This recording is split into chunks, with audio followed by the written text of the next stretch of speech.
Everyone, আসসালামু আলাইকুম। সবাই কেমন আছেন? আশা করি সবাই ভালো আছেন। আমিও ভালো আছি। আবারও চলে আসলাম আপনাদের মাঝে নতুন একটা ভিডিও নিয়ে, সাফওয়ান ব্লগ থেকে। সাফওয়ানের আম্মু আজকে চিংড়ি মাছের বড়া বানাবো।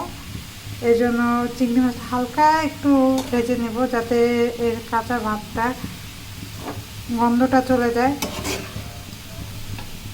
সামান্য একটু ভেজে নেব, কালারটা হালকা চেঞ্জ হবে, তখন উঠিয়ে নেব। আর 1 ঘন্টার জন্য মুসুরি ডালটা করে নিয়েছিলাম। মুসুরি ডাল আর খেসারি ডাল তো ভিজিয়ে রেখে এখন এটা ধুয়ে ভালো করে রান্না ব্লেন্ডার করব।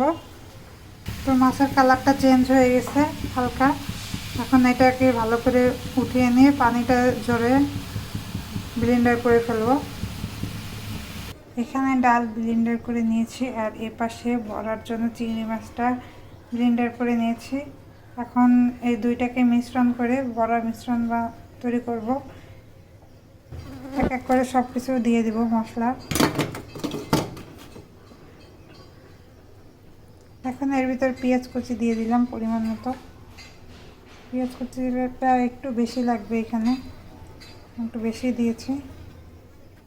এখন এটা হলুদের গুঁড়া অল্প হাফ চামচ দিয়ে দেব, লবণ দিয়ে দেব,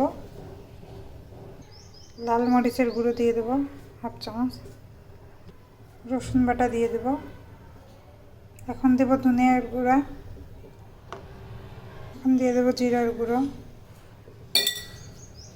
এখন দেব কাঁচামরিচ কুচো, কারণ এর ভিতর কিছু ঝালের গুঁড়ো দেওয়া হয়েছে, মরিচের গুঁড়ো, এই কারণে কাঁচামরিচ কুচো অল্প দিয়ে দেব। এখন এটাকে ভালোভাবে মিশ্রণ করে নেব, মাখিয়ে নেব। এখন এটাকে ভালো করে মেখে নিয়েছি। এখন তেল দিয়ে বড়াটা ভেজে নেব। এতে বাইন্ডিং করার জন্য একটু ময়দা দেওয়া হচ্ছে, যাতে বড়াটা একটুই হয়। এখন এক এক করে বড়াগুলো দিয়ে দেব।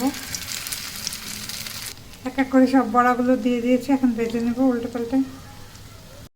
বড়াটা এক পাশে ভাজা হয়ে গেছে, এখন উল্টাই দেওয়া হয়েছে আর এক পাশ। এক এক করে আমার বড়াগুলো ভাজা হয়ে গেছে। তো ভিডিওটি ভালো লাগলে লাইক কমেন্ট শেয়ার করে পাশে থাকবেন। আর কে কে চিংড়ি মাছের বড়া পছন্দ করেন কমেন্টের মাধ্যমে জানাবেন। আসসালামু আলাইকুম।